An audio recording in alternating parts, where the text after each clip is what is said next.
Tuloy pa rin yung balikatan exercise natin as scheduled, no? Despite the midterm elections, kasi kaya naman natin.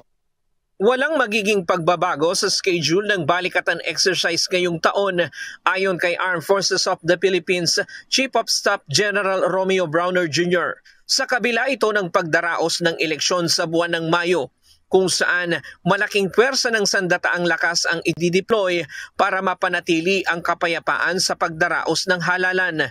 Sabi ng AFP, may sapat silang mga tauhan na maaaring i-deploy ng sabay sa balikatan at eleksyon. We have enough forces that can participate in the balikatan exercise and secure the elections this coming May. Nauna nang sinabi ng AFP na magde-deploy sila ng halos 18,000 sundalo sa iba't ibang lugar sa bansa. Subalit, posibleng madagdagan pa ito depende sa pangangailangan. Bagamat wala pang eksaktong petsa na ibinibigay para sa balikatan ngayong taon, karaniwan itong isinasagawa sa buwan ng Abril at Mayo. Sabi ni General Browner, isa sa napag-usapan nila ni General C.Q. Brown, ang chairman ng Joint Chief of Staff ng United States, nitong Lunes, ang gagawing full battle test sa balikatan ngayong taon.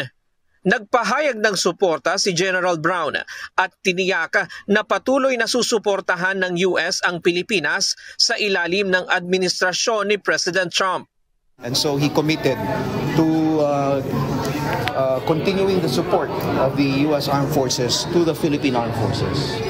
Kaya't despite the fact that President Trump gave an order to suspend some of the support that they're giving to other nations, including the military, he assured us that they will continue their support to the AF.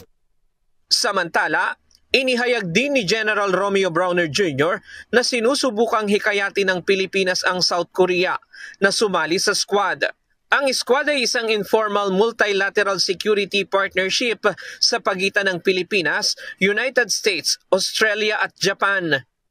We believe that they also have a stake in the security aspect of the region. So we believe that the more countries that will be joining together in even if we say this is an informal security architecture, we believe that more countries joining this would be beneficial because we want to promote, we are promoting in fact the same objectives, which is to promote a free and open Indo-Pacific and also a rules-based international order.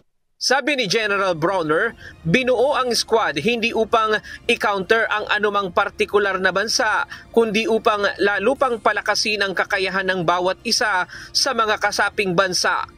Ryan Lacanlale, UNTV News and Rescue. Diyos ang aming sandigan, serbisyo publiko ang aming pinahahalagahan.